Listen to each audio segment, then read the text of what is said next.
Hello, here we are back at another forum. How fortunate we are. And we're super fortunate today because we have Eliza with us today, and she's going to talk to us, among other things, about her experience living in community in Alaska and what that means for her, what that means for us, for the earth. I'm really looking forward to this conversation.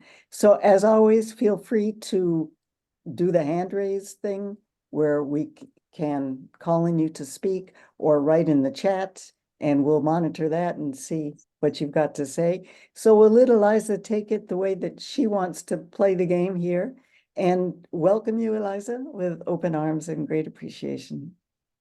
Thank you, Gannett. Hi, everybody.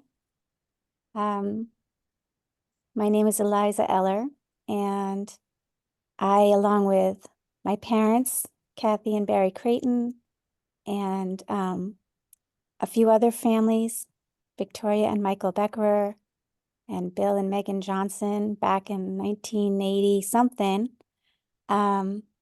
began this experiment, this crazy wild ride that has been Ionia, which is a macrobiotic eco village in Alaska. And we met each other in Boston, studying under the Kushis in I guess the 70s and 80s. I was quite young at that time. My mom got me into macrobiotics when I was 6. So I kind of grew up in the macrobiotic movement when it was really kind of a blossoming thing. And in Boston, there was maybe, I don't know, several thousand families at that time who were kind of circling around, fascinated by this idea of a biological approach to world peace. And it caught us up, and I grew up within that movement. And having grown up in that movement, I felt very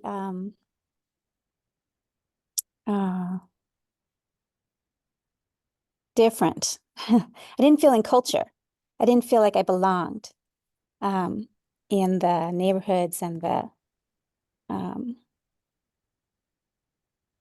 yeah, the places at that time. And my mom was always looking for a way to bring me up that made more sense than seemed to be available in the modern sort of available options. And macrobiotics was part of that picture, but it was in the city. You know, it was still kind of plugged into capitalism as we know it, and society as we know it. And it was a beginning of a cultural shift, but it was just the promise of one, really. And embedded somewhere in Mitra and Aveline's dream, I think it came from Aveline, honestly, was this idea of a rural macrobiotic village. And she kind of wanted one. She and Mitra bought this piece of land out in Ashburnham, Mass. Maybe some of you heard of it. It was like their attempt to try to create something like that, but only like 2 millionaires moved out there, and nobody had any money, and it just never got off the ground. And there were a couple attempts, I think, in those days to try to manifest this dream. But it really spoke to me as a very young girl. I remember drawing on a napkin this village, and my mom and dad and our family were in one house, and all my mom's friends and all our friends that we knew in the macrobiotic community, were all in the other houses. And there was a laundromat and a movie theater, I think, and gardens and it was just like my little 12-year-old version of a village. And at that time in my life, I had been taken out of school. I was homeschooled, unschooled, and I started to dream of this, right? This was my kind of a vision at that time in my life. And I looked around And I didn't see anything that was really inspiring, like really deeply spoke to me um, in Boston. And we lived, all over. My parents were kind of seekers and looking for uh, something that they could they could do and make sense to them, and they could fit into and figure out and be a part of. And so we lived with a Mennonite community, which were like horse and buggy Mennonites, and in Pennsylvania we lived with, for a while we lived out in the we had a study house in Boulder, Colorado, and we told everybody to leave their jobs, and we all went out to the wilderness in the Gila wilderness, and we lived there for a few months on the land, and it was crazy, right? We had all these crazy adventures, and um, eventually um, I grew up a bit more, and I realized that I also wanted a really big family um, and a village. That's what I wanted. And that dream of Avelines spoke to me more than I think anything else. And yeah, so so the original families found each other in Boston. I grew up and got married, found a man who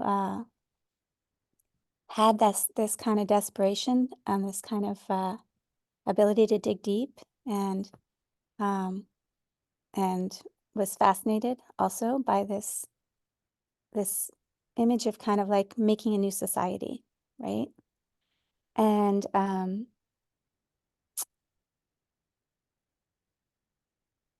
yeah, so eventually we didn't have any money and we didn't have any prospects, and we were things in Boston macrobiotics, I think, were kind of at that time, it was the 80s, they were kind of starting to disperse. There was a lot of businesses that had blossomed and come out of that scene, food businesses and holistic health businesses and futon businesses and organic farmers and then some people left macrobiotics and just took it in and went with incorporated into their other lives and followed their careers or their callings in various ways. And there wasn't the kind of homegrown scene, I would say, in Boston anymore. It was kind of dispersing out.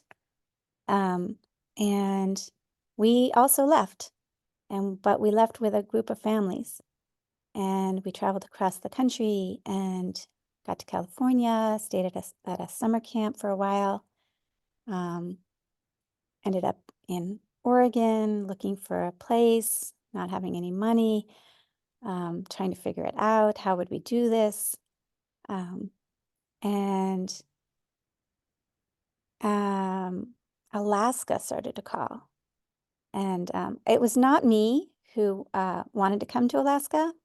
I was kind of surrounded um, by a few other influential people in my life who had that dream. I think I was kind of dragged here, kicking and screaming. Honestly, I had these images of like, you know, ice as far as the eye could see, and uh, you know, Aleut people on a iceberg somewhere making an igloo, and I was like, ah.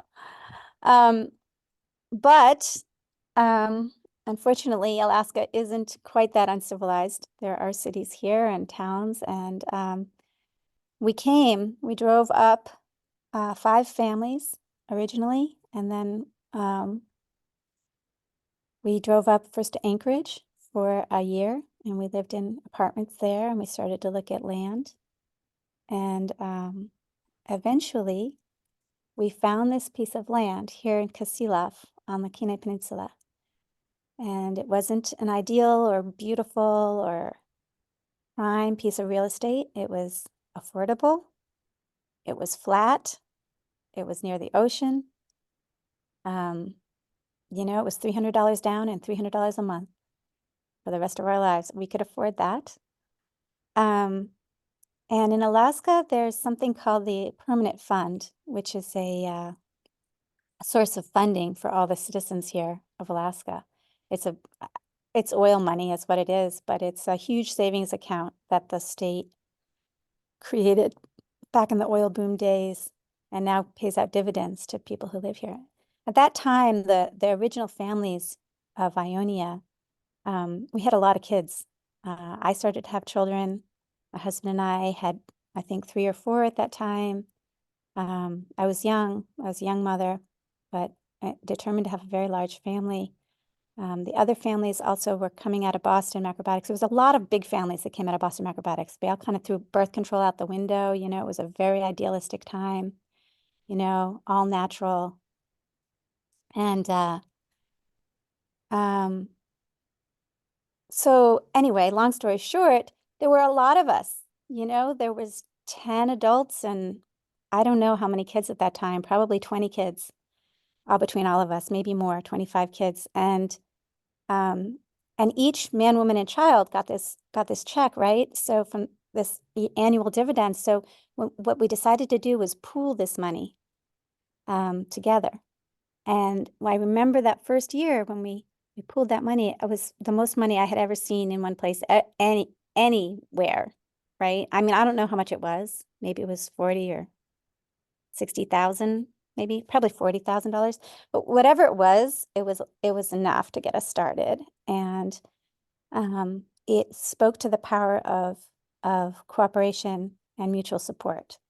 And that really deeply struck me as a young idealistic young adult, and became a big part of my sense of how to stay safe, and how to belong in this world is through that sense of cooperation and gathering together and mutual support networks. And so we proceeded. We bought this land. We bought some teepees. We bought some wood stoves, and we put in a road and a well. And it was a big, strong winter in Alaska, living outside. Made us all really strong. We had a very warm, beautiful dwelling.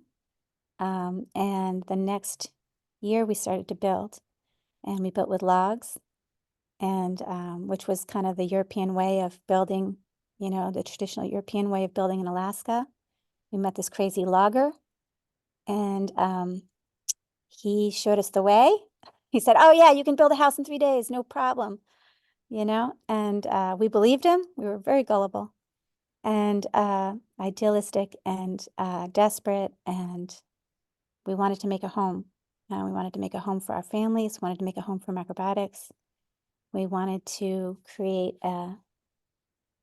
some semblance of tribal life, some kind of village setting where we could kind of be out of the normal pressures of society and priorities of society and values of society, and try to gather together what we learned through macrobiotics and learned through our own research to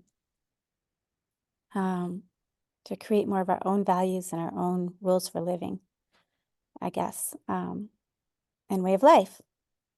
And that was in the late 1980s. And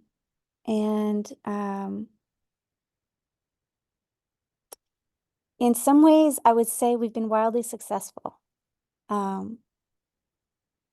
In other ways, I would say we massively failed. And I can say both of those things in the same breath. Now, looking back, so this is 35 years later, right? But before I get to the present time, I will describe a little bit, I think, our journey. And I wouldn't mind showing some photos at this moment just to kind of show visibly what it looks like here. If I could, can I share my screen? For sure. Yeah, definitely. Let me see if I can. So it's not showing that I have anything to share. Do I need to be like a co-host or something to share? Not that I know of. Where it says share screen at the bottom, it's not Okay. happening. Hold on a second. You not stop the recording, maybe? Would like us to record this computer screen and audio. It looks like today. Can people see this? Yes, this is what? This is what Ionia looks like today. This is our village. We now have 200 acres on the Kenai Peninsula. We have 2 large community buildings, which you can see towards the top, and in the way back, we have a lot of cleared land where we've planted some trees and put up some high tunnel greenhouses. We have about 15 homes of different sizes and gardens there at the bottom of the screen. We're in a boreal forest. The ocean's about a mile away from us. This Why is a do non you plant this is a nonprofit organization that owns all of it right now. These are our community centers. This is the longhouse at the top and the barn at the bottom. The longhouse is the biggest log building in Alaska. The barn is a straw clay construction, also one of the largest in the world. These are natural buildings. This is the process of building. These are village size buildings were built by a village. There was literally hundreds of people who came to help to build the barn over the years. The longhouse took us about 3 years to build, and the barn took about 10. Yeah. These are some of the homes at Ionia. That's my house on the top left. These are other straw clay buildings that have been built in the last few years. And there's our teepee, one of our teepees. These are the insides of the houses. We're still a practicing macrobiotic community. Most of the people here practice, I guess all of the people here practice macrobiotic cooking. And some practice macrobiotic philosophy, others have branched out. Well, probably all of us have branched out and embrace other philosophies as well and making up our own. This is the inside of the barn. There's a pottery shop and a carpentry shop, a dojo, mechanic shop, metalworking. And we have a lot of kids still. We have our second wave of children now. In the beginning, we had about 30 children, 35 kids altogether, the original families. And our kids grew up and went out into the world, and some of them came back and have brought other people. And now the second generation has a huge slew of kids. These are some of them. We've always been pretty family oriented here. We have a lot of families. These are the original founders. So at the top we have the women, and on the right we have 3 of the guys and one of the guys at the bottom there, and then there's some of the original kids. They were like the motorcycle gang there.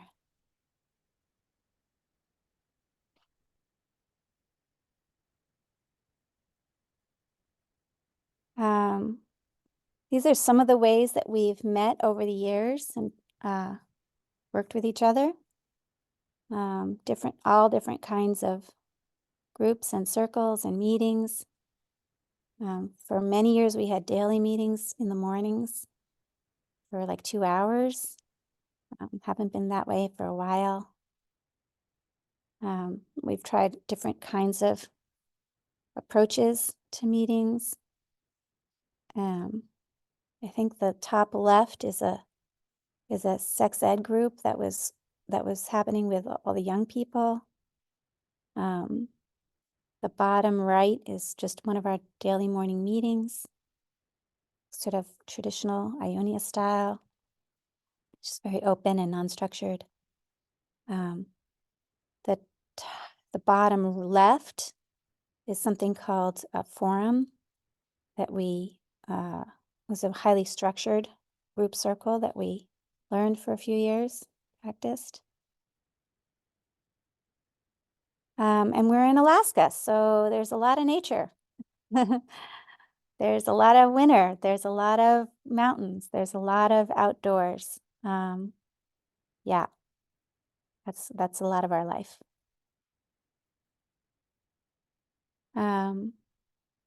This is outreach. We've been involved with a tremendous amount of projects and outreach around the state of Alaska and locally over the years. Everything from mental health peer support to local foods, advocacy, to Alaska Native, tribal outreach and education, to more mental health stuff. So it's been a lot of different initiatives and projects and partnerships. And we grow food. We have big high tunnel greenhouses. A lot of food, a lot of beautiful vegetables. It's a really, really beautiful place for growing. We have cooler weather up here and long summer days. Very short growing season, but very intense growing season.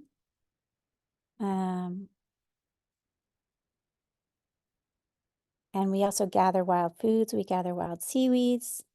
The seaweeds up here in Alaska are the best seaweeds in the world, if I dare say so myself. They're tender, but they're not like melt in your mouth. Like they have some body to them. They're not tough at all. There's a lot, huge bounty of the ocean. We gather mushrooms, some. That's our seaweed again. We gather a lot of wild greens in the spring and berries throughout the summer. This is some of our food. We have a big cooking culture here. Everybody who grew up at Ionia is a really good cook. The people who live here continue to cook every day for our families.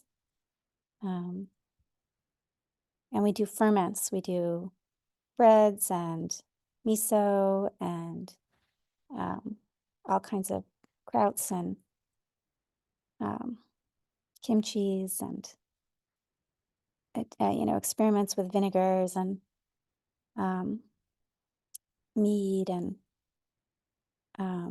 we order our food bulk from the lower 48. We don't our main food. We don't grow grains or beans up here yet, or I don't know if we ever can. We've experimented a bit. And Give it to me, Emma. that's miso. Yeah. And we do a lot of eating outside. We do a lot of cooking and eating in all kinds of settings. Food is really big in this community, of course, right? Kind of food obsessed, I think. And berries are huge. Here it's Alaska. We have amazing, amazing berries of all kinds. And Alaska itself is quite the setting. Yeah, it's a huge and beautiful state. It's bigger than, well, I mean, a lot of you aren't Americans, so it doesn't mean that much, but it's like 3 times the size of it's like a third of the size of the lower 48 of America mainland. So it's very, very vast. I was just recently up in Denali and Park by Mount Denali, which is the tallest peak in the North American continent, and it's the the park is just so vast, you know, you get into it and I don't even know how to describe how minuscule we feel as humans. Yeah. And in the last 20 years or so, we've really gotten into natural building. And so as we've learned, the next generation, a lot of them are very involved. I would say especially my family. My husband and I ended up having 13 children, and they're mostly grown now. My youngest is 16, and a lot of them have come into building. And so we built first the barn with straw, first the longhouse with logs. Our original buildings were logs, but you know, logs are wonderful and I love my log home, but it's not great insulation. I mean, you know, honestly. And so we got into building with straw and clay, and the straw comes from the Delta of Alaska and the clay is local. And we have a fair amount of timbers here, and so we can build homes this way with walls this thick. And we can also build heaters. So these are some of our rocket mass heaters that we've put in the last few years in all the different homes. And here's some of our buildings. This is how we're building now with straw and with clay. This was a youth project. Yeah, a lot of building, timber frames, and now we have a pottery shop that's up and running as well. So I'm going to end this slideshow with dessert because that is the end of the meal. The delicious end. Bravo. That was terrific. Thank you. You're welcome. Neat. Yeah, so what I would say is that we've experimented with a lot of different things here. And you know, we were pretty different people in some ways. In some ways, we're all very similar. The original founders had a macrobiotic, came together through the macrobiotic movement, and that we had in common. But we also were from fairly different backgrounds. But we were all white. We were all Americans. And as time went on, but you know, we had Jewish backgrounds and Christian backgrounds and agnostic backgrounds and wealthy backgrounds and poor backgrounds and middle class backgrounds, you know, East Coast, West Coast, middle of the country, all very, very different cultures in some ways. And we, for the first 20 years, we kind of found a common language and way of holding things that that allowed us to cooperate together and find a way to build a pretty big trust, I would say. And you know, we brought up our kids through some really hard times and really wonderful times. We didn't educate any of them; they were all unschooled, and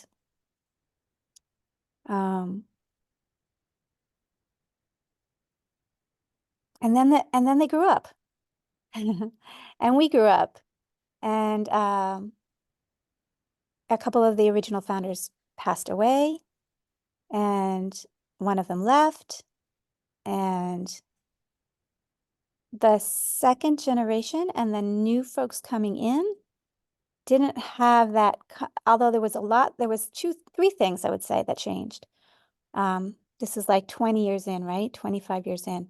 One is that there was much bigger diversity. So now we had a much, in some ways, much stronger community because we had a much bigger diversity. We had different cultures, different races, different ages, much wider variety of backgrounds, international presence here. Two was none of those people had come through Boston Macrobiotics, right? They had all come they'd either grown up here or they had come into Ionia from many, many, many, many different backgrounds and were introduced to macrobiotics here. And of course took to the food, but there wasn't that philosophical alignment anymore in the place. There was now, we had went from being 8 adults to 30 adults, right? A much bigger group. And the times themselves have moved on, right? And new pressures are emerging in the world. And what I would say is that we, as a community, didn't have the tools to deal with all of that new environment, that new landscape. And have been for the last, I would say, 5 years, maybe 6 years, working through incredible conflict and I would say like big breaches of trust and kind of like a big family falling apart. And that's been really hard. It's been really hard. At the same time, like all change. Also, I would say that we were extremely idealistic, right? Very idealistic in the beginning. And slowly, those ideals met with the inability to realize those ideals in our lives. And I think that was also part of the, right? The reshuffling of what are we doing here? Why are we here? What are we about? Are we a we? Who's a we? Who's not a we? What is our relationship to macrobiotics? What is our relationship to living together? What is our covenants, our belief systems, our values, right? All of this has come into question. And there's a changing of the guard, right? Because I'm the youngest of the first generation. My mother, Kathy, is on this call in a log building. Kathy Creighton. Say hi, Kathy. Hi, Kathy. Right? And she's the next, she's like the matriarch, right? Of at that age, right? And there's another matriarch here, Victoria. She's another one of the original founding mamas, right? They're all getting a lot older. We're all getting a lot older. And so this next generation of leadership is coming in, but they don't have a strong uniting vision at this time. However, I will say that the food seems to endure. It seems to be food for everybody. You know, this is real food. People are eating it and cooking it. A lot of the practices are enduring. We have a huge number of natural builders and crafters here. We have a whole new slew of kids who are all growing up here in nature. And we have this beautiful campus and a lot of everybody's in therapy. No, that's an exaggeration, but a lot of people are in therapy, kind of re-examining their own, I guess learning how to be more livable with ourselves and each other, and healing any blame or wounds that people are carrying. And So we're in a huge time of transition, huge time of transition. And we see where it goes from here. And I have gotten, as I've gotten, I would say less on call for holding and leading the communal parts of the communal life that I held. I've gotten more and more involved in both the local food movement locally here, which is and I started an organization with some outside friends called the Kenai Local Food Connection, which promotes and supports farmers here and local food gatherers in this region. And I've become very involved in those efforts, and they mean a lot to me. I never thought that Ionia would ever grow our own food, all of our own food. I always thought that, but I think that the Kenai Peninsula could. And I feel that as climate change continues and wars continue to escalate, and the economy continues to be as crazy as it is, having more food security is always a good thing. And I feel that health is very deeply wrapped up with being able to eat some amount of local food, local plant foods, more and more and more. And knowing my farmer becomes more important to me as I get older. And I've also gotten involved with the behavioral health system of Alaska. And I'm partnering with Alaska Native healer, and we're developing trainings with the state of Alaska around peer support, yeah,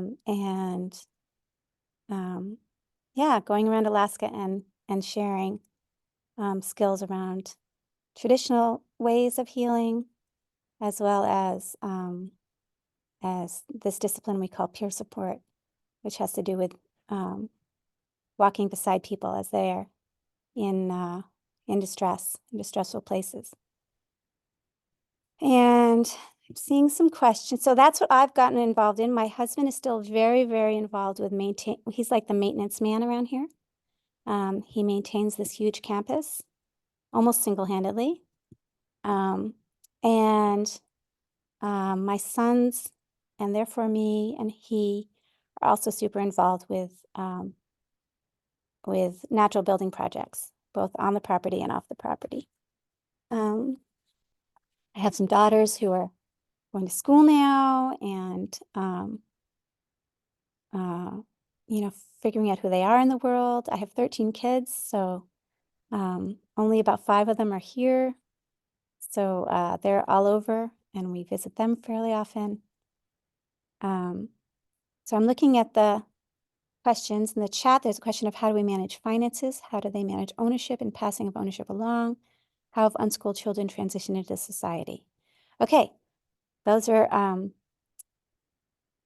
and do we monitor possibility of toxins in the seaweed we gather? Okay, those are big questions. I will try to tackle them. Let's see. Easiest one first, possibility of toxins in the seaweed we gather. We keep an ear that the seaweed is tested. The waters are tested here locally. We keep an ear to that. It seems like we're kind of in a sheltered pocket and the seaweeds have been pretty healthy so far. How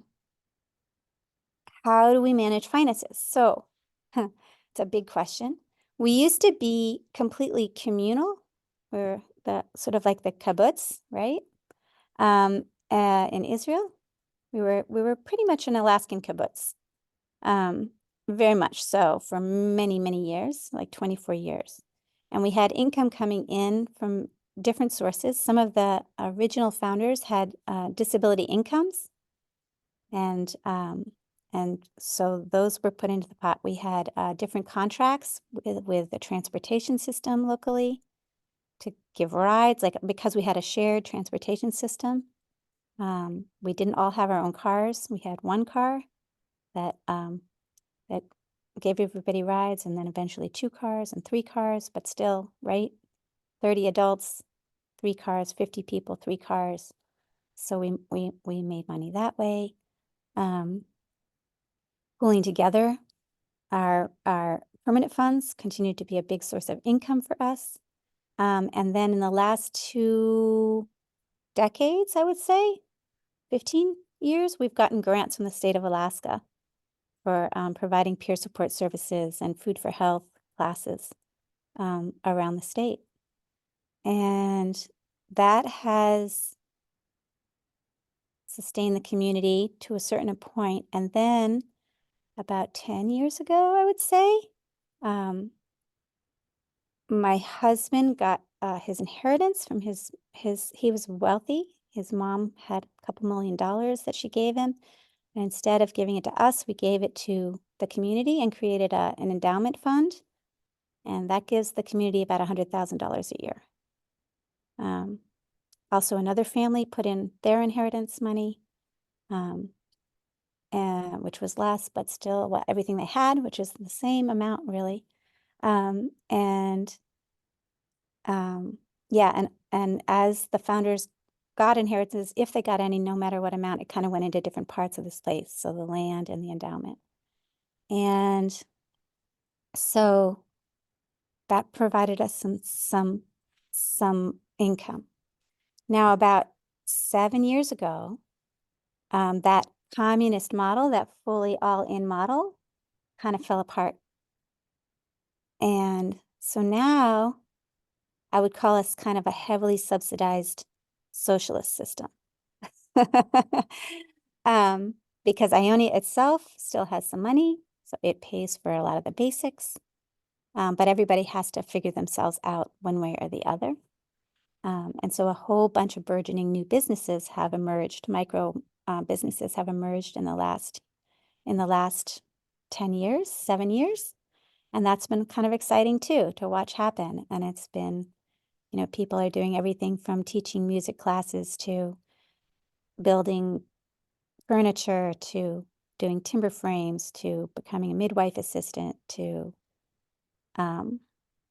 event organizer, et cetera, et cetera.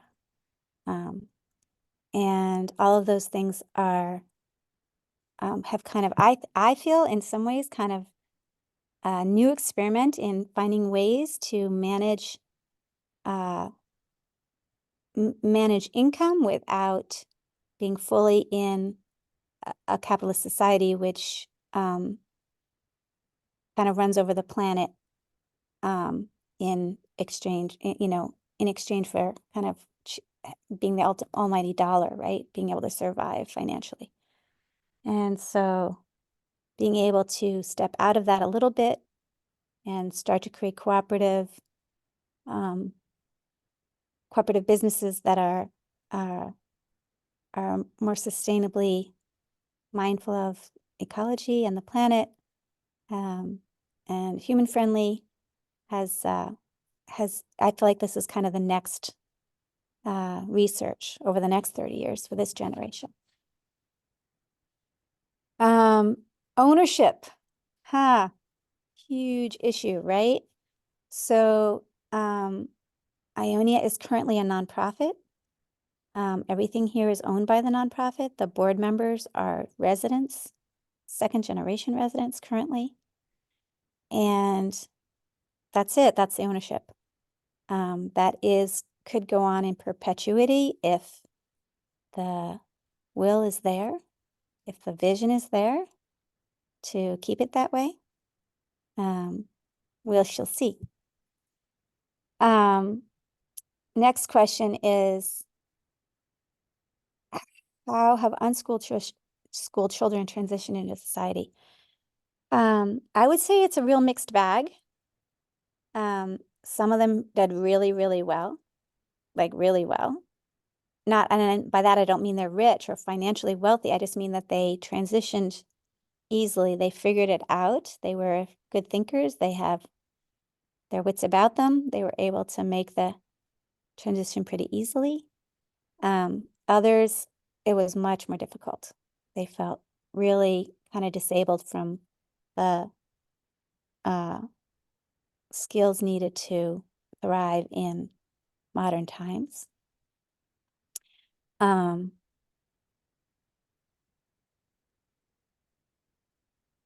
of them loved the way they grew up. Some of them felt that they needed more. Most all of them, I think, loved the way they grew up. Most of them. I'd say that few of them feel that they were wounded in the way that they were brought up.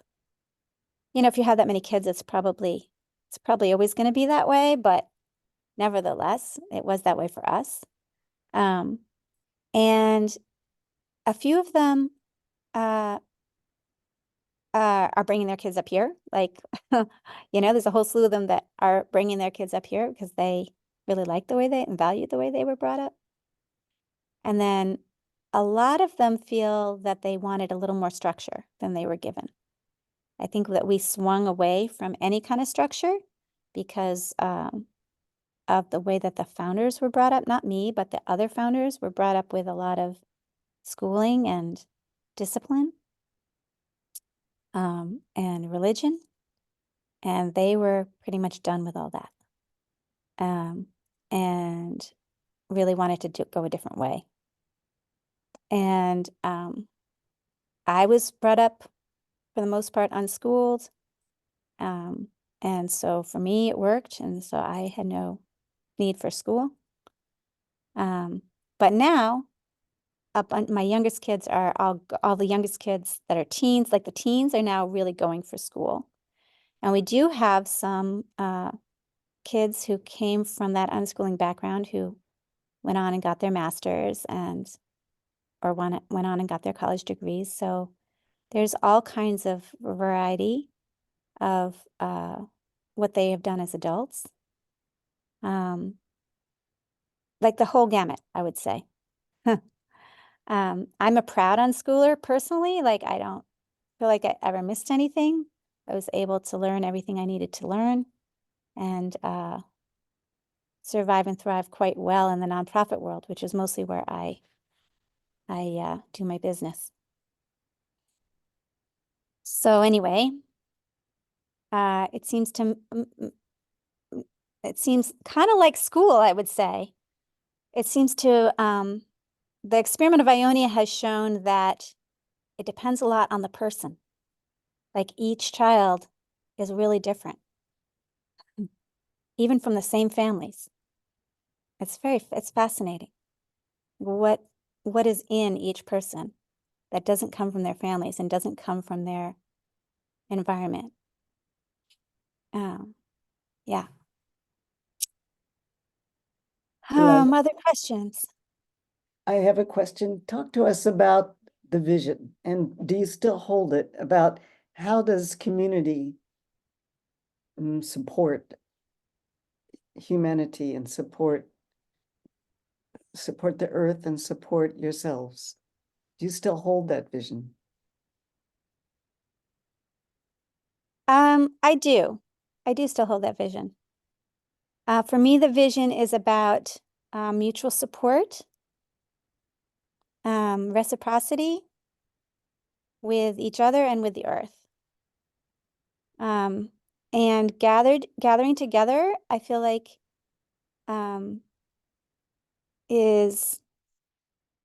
gives you a kind of gave me, I'll say, and theoretically and experientially, gives one a sense of being covered that I don't know how to describe, like not having to do everything yourself, having to, having the different strengths, the different humans who come in with different strengths, who can cover all of those things, and not having to have a financial relationship to all of those functions, but a organic one that is mutually support and gift economy based, which is how tribes did it for eons and eons time, not to romanticize the past, because I think that the vision for the future is similar. I think that there's a kind of a common sense to that, of not making money and money exchange your primary way to take care of yourself, but rather a relationship to the earth, a relationship to other humans that can, it doesn't mean we don't need money. I'm not being like idealistic and like we can go off on the land and live without money. But I am saying that the vision is that more and more and more of how we care for ourselves and each other is can come through that personal, in close relationship with other humans and a piece of land, or a place, and more involvement and participation with that. And I don't feel that it has to be tribal warfare. It doesn't have to be us versus them. I think that different communities support each other and have a huge kinship with each other, and can learn from each other and share, you know, the vision is lots of communities all over the world and all over the country and all over the state that, you know, trade young people back and forth and goods and quote services, or just, you know, strengths, right? Skill sharing, stuff sharing, food sharing, knowledge sharing, wisdom building, humans that can stay connected to each other through that network. That is the vision. And connected to food in your watershed, primarily. And I don't understand how social justice or environmental justice can really happen without that, honestly. And I feel that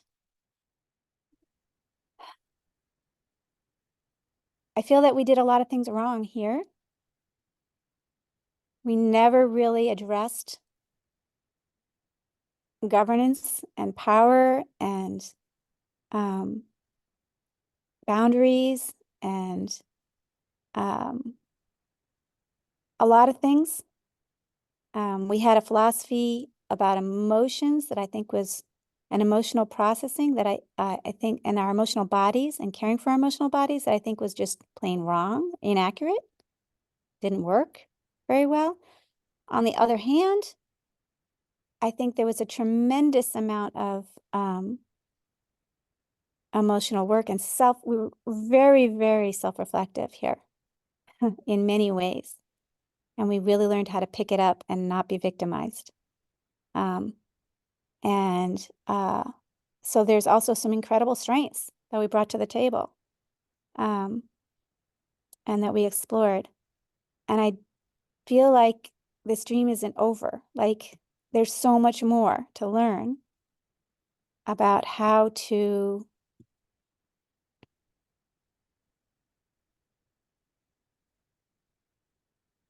live with each other and the planet in a way that works, in a way that can sustain community, in a way that can sustain ourselves through these hard times, and how to work together and really truly work with differences in a good way, and find what we have in common and build on that. Yeah. And I think that this There's so is much. a huge, huge, huge and valuable experiment. And I am very, very grateful, so grateful to have been a part of it, and saved my life many times over, and in very real ways. and my family's life, some of my kids. And I really feel that it is a model, despite all our problems. It is a model for a new way of approaching all this insanity that we find ourselves in today. Yeah.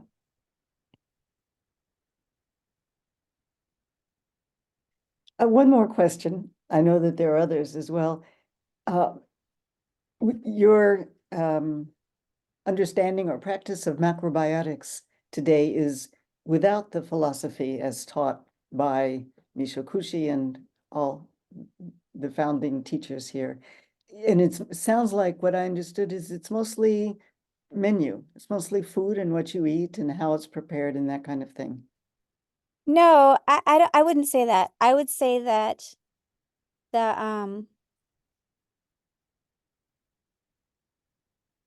we created our own sort of the founders, the founding humans, right?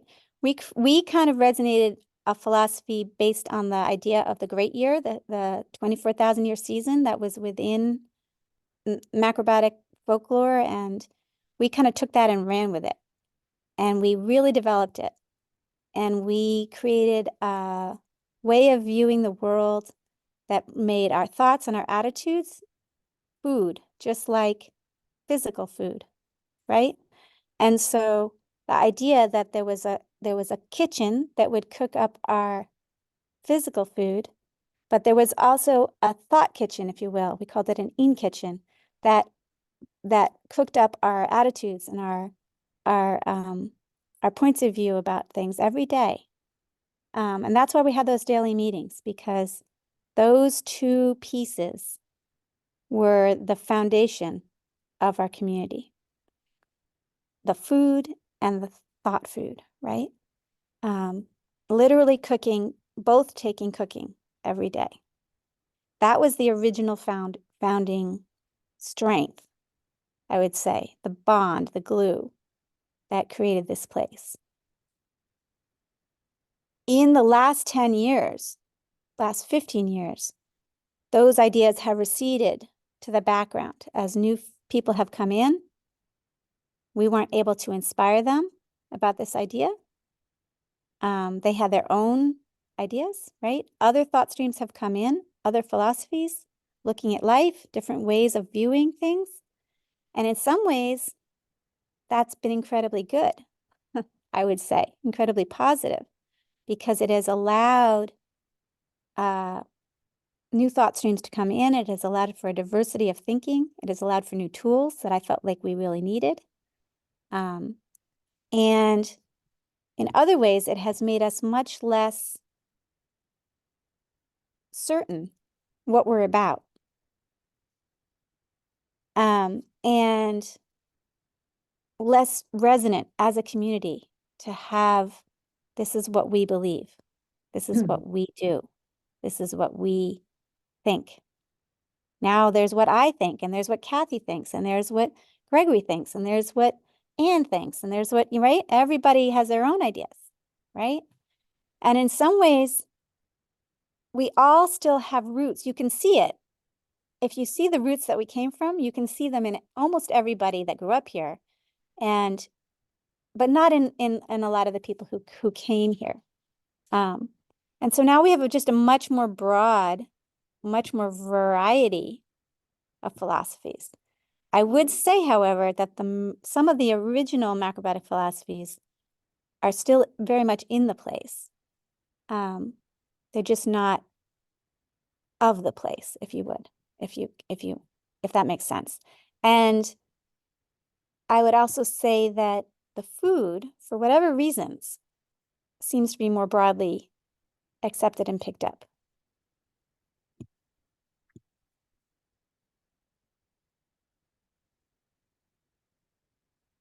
I'm trying to be as honest as I can. Really Yeah. all right. I have a lot of other questions here. Can we come visit? That depends. We don't have a formal guest council anymore, or like somebody who's holding guests for the property. So you would have to come in on a personal channel. You would have to contact me or Kathy or somebody else here and say, hey, can I visit you? Do you have space in your home? Do you have space on the property? Are you willing to host me? Right? So it's a personal question now. I am hosting about 4, 5, 6 relative strangers this year personally in my home. Still getting a lot of requests to come and visit from macrobiotic people and not macrobiotic people and people interested in community and people interested in what we're doing here, and people have heard of us, and yeah, and I enjoy that process of opening my home to new people, and I have a kind of a cooperative kitchen in my home that it's easy for them to join, and they join in the work while they're here, and we learn from them and they learn from us, and it's a good exchange.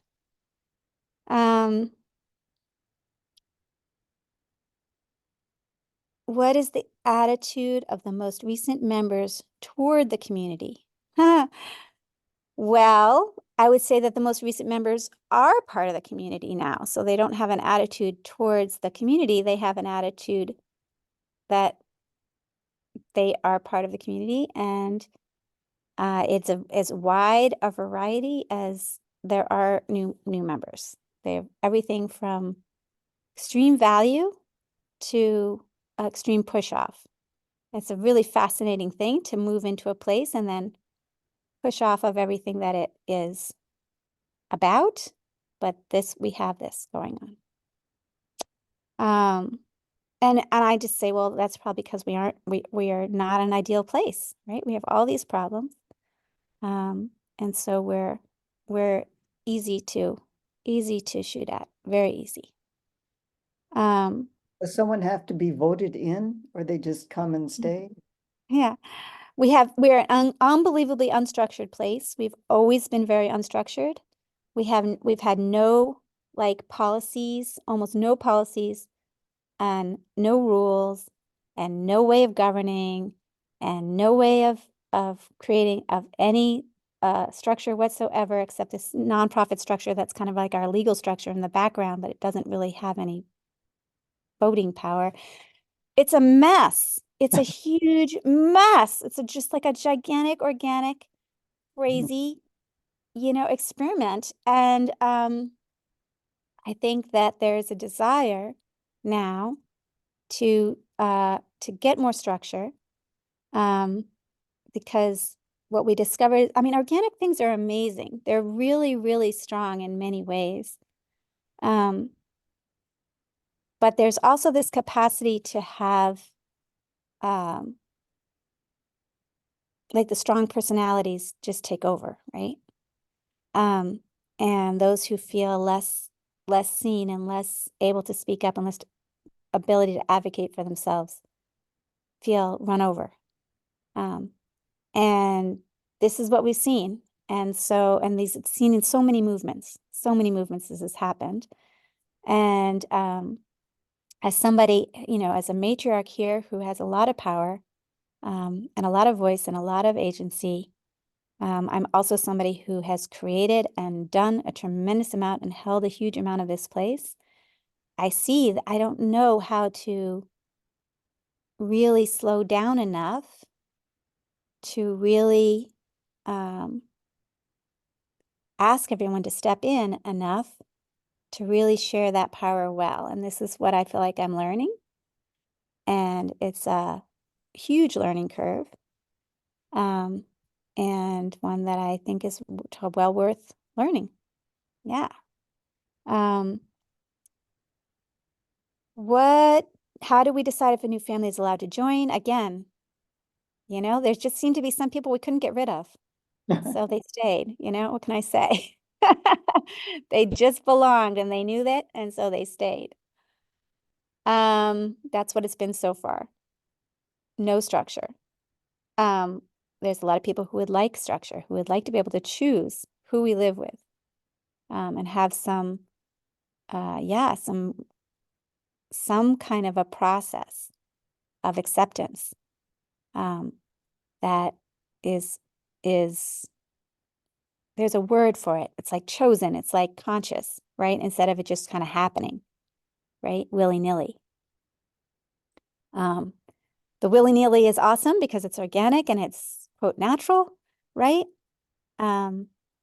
But the structure is also awesome because it allows for that conscious choice and that conscious acceptance, right? And that human to human yes to happen. And also it has to allow a no, right? If you have a yes, it has to have a no. These things have to be, and they have to be shared. It's complicated, right? But a lot of people are very interested in that now. But they haven't created it yet, so we'll see. We have Is a anyone, from what kind of Norway. organization is there? Do people become members of the nonprofit? No, Interested there's no in- membership. Yeah. Has anyone ever called out for not doing their share of communal work? Lots of people don't do their share of communal work. It's a huge issue. We have shared commons, and we have a lot of private endeavors, and we're always trying to make that balance, right? How much of our attention and energy needs to go into the gathered part, and how much needs to go into our own private part. And different people make those balances very differently. And that does cause resentment and sort of, I would say, kind of an unhealthy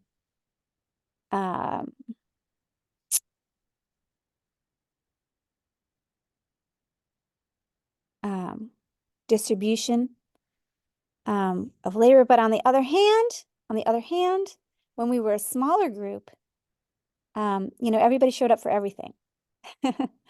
And people had their different strengths. It wasn't an exact amount, like you had a certain amount of hours you had to put in. No, just everybody held something, and everybody showed up for, if they needed to, for everything, right?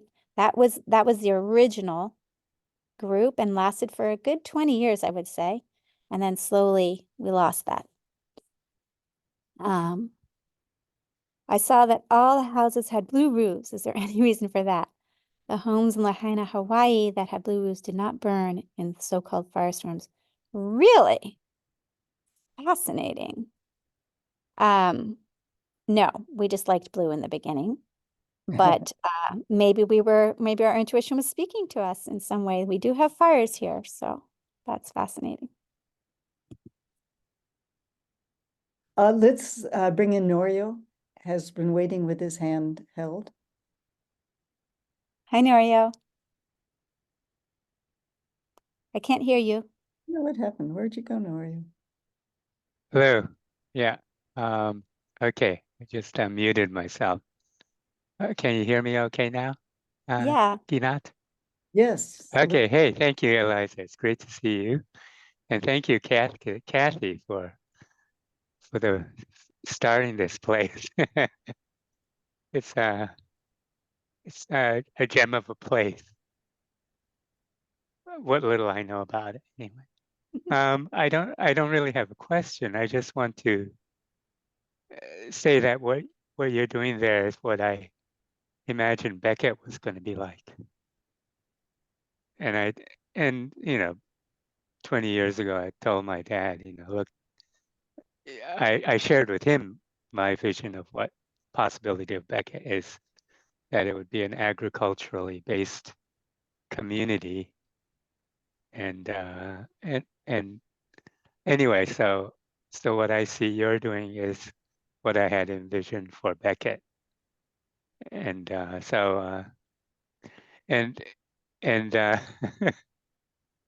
it's amazing because I see what is going on in Ionia as a direct reflection, correlation of what all of humanity has gone through since the beginning of humanity, and where we find ourselves here today as a planet, as the human species.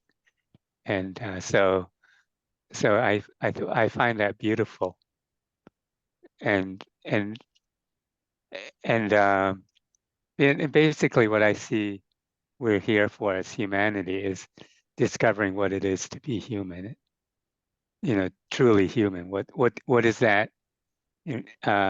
What does that mean in the context of the universe? Not just the planet, but obviously with in relationship with the planet as well. And I see that we as humans are in our infancy. We're still totally clueless as to what it's all about, what we're here for, and that's not a bad thing. I think that's actually part of the beauty of being human, is that we're discovering this, and so so I see that Ionia is on the forefront of that inquiry in discovering that. And thing that I want, the thing that we don't know is, one, we don't know what we are as humans, which is not negative either. And what looks like problems at the perspective we're at now of our what is the knowing of our current being, our potential as humans are beyond our ability to know right now. And so that's also the uncertainty is a positive thing, because if we already knew what it was, then we would limit our human potential to what it is already right now. Hmm. But the fact that there's uncertainty and that's recognized, there's the potential to move beyond what we are now. Without that uncertainty, we couldn't do that. So I see that as a beautiful thing. And, for example, like, people think that money is evil, but it's not money. Money is just a legal fiction, and it's the way we use it. So on our level, the degree of level of consciousness we're at as a species right now, we use money in often destructive ways. Yeah. But money can be a tool for incredible creativity as well. Yeah. So Totally. yes. So and education, I love that there was no schooling for Mhm. myself. That's I I prefer to use the word education, not schooling.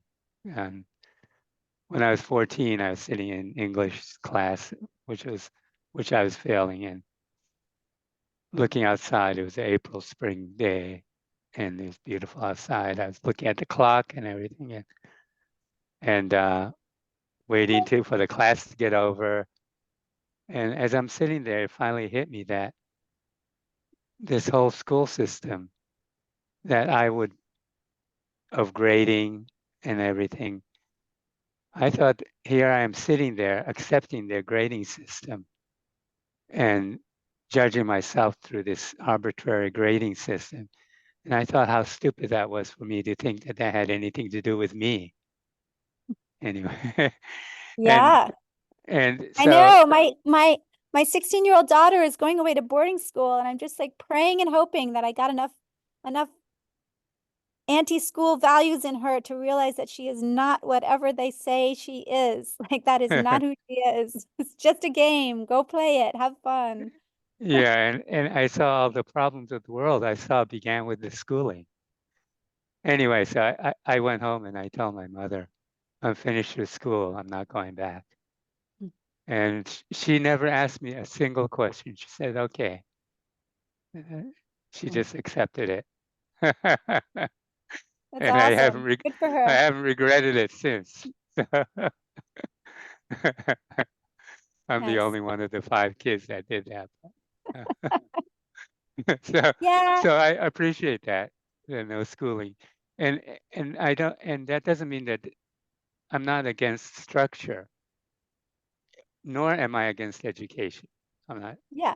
but our current educational system is not, our current schooling system is not education.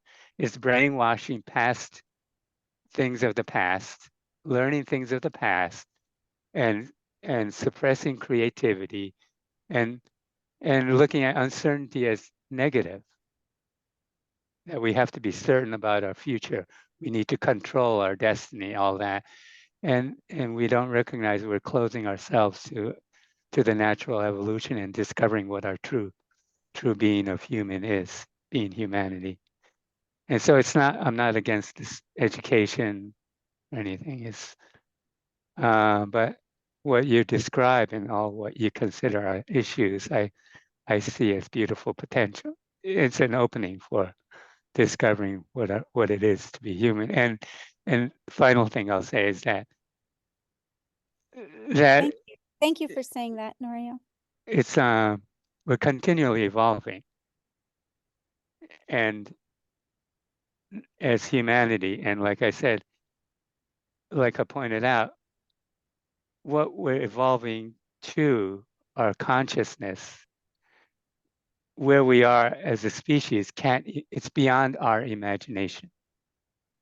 So to try to figure out what that is, we're not capable of that right now. Until we get there, we're not capable of, because and that's what evolution is about. It's and the final thing I wanted to say is actually it's not even we as a species that are evolving, it's the planet that is evolving. And we are aspects of the planet that are facilitating the evolution of the planet itself, which then is connected to the cosmos as well. It's not isolated. We're not isolated. We Yeah. are the total cosmos. So yeah, so I want to thank you, Kathy, and everyone else Thank for you. Ionia. Thanks. So I also just want to say that like I have a lot of resonance with all that. It feels good in my body to hear those words, not just because you're putting Ionia up in any way, but because of what you say, and your understanding of how things are. I have a tremendous amount of kinship with that, and I I it's interesting. I have this colleague now. She's Alaska Native. She's in Upiaq, and she speaks about her, the plant people, and the bird people, and this really means something to her, that is very real. And I really appreciate the non-human centric quality she brings to our conversations. And I agree that I think there's some kind of ego gone amok sort of in the human brain, that, hasn't quite developed, right? It's still like, have you ever seen like kids like fight over toys, and they're like, one of them's like building this huge like Lego castle, and another one comes along and like crashes it and like grabs all the Legos and, runs, and the other one chases after him and hits him, and, and you're like, no, you guys, you can't do this. And then they're all crying, and, and I feel like this is kind of like humans, right? We're just kind of not really, our consciousness really hasn't evolved to the place where we can where we aren't just, these huge egomaniacal creatures running around with big brains, and so yeah, this is what we get, and this is the exciting like journey of growing up, as a species, and maybe we'll make it, that would be cool. We'll see. Yeah. Just to add, yeah, I have very strong feelings that humanity will make it eventually. I mean, I shouldn't say eventually. I mean, we don't know what we are, and we don't recognize that time is actually created through us. And so, the future, past, present, future is actually a single movement, and then we as humans divide it up into different events and create this idea of time. So, without that, that's not negative. It's without that we wouldn't be able to play. Without that, there wouldn't be evolution. And ultimately, when it discovered our totality, what our true being is, we don't yet recognize that we're here to support each other's flowering, and that everyone, like every snowflake is different, everyone's flowering is unique, and that's what supports the flowering of the planet. And so ultimately, when it's seeing what our true being is, we see that really what we're here is to support each other's flowering. And yeah, so that's just wanted to add that. Well, So thank you. your dad used to say, why are we here? To play with our friends, you know? And I always loved that. It was great, great answer to that question. And a playful one, which I really appreciate. And along that note, if any of you all are interested in this experiment in a deeper way, and you want to get in touch and support us through this time, or look at joining us and taking the next steps. I mean, I feel like we're in a huge place of transition. We are, we're at 35 years, which most intentional communities at between 30 and 35 years. I talked to this guy. I went to this natural building workshop, and this guy had been studying communities for, he was like older than me. I think he was like 70 years old, and he had been studying intentional communities for the last 20 years, and he'd done a deep dive study onto them. And he had everything to say about us, exactly like our stages. He told us what they were. He told me what they were, and they were true. And so anyway, he said that all intentional communities crash and burn between 30 and 35 years.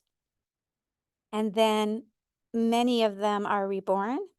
But it takes about 7 years, like 4 to 7 years for that process to evolve and come about. And so I think we're kind of somewhere in the middle of that 7-year period right now. And, but then there will be the next 35 years, right? This piece of land ain't going anywhere. And there's a tremendous amount of infrastructure on here.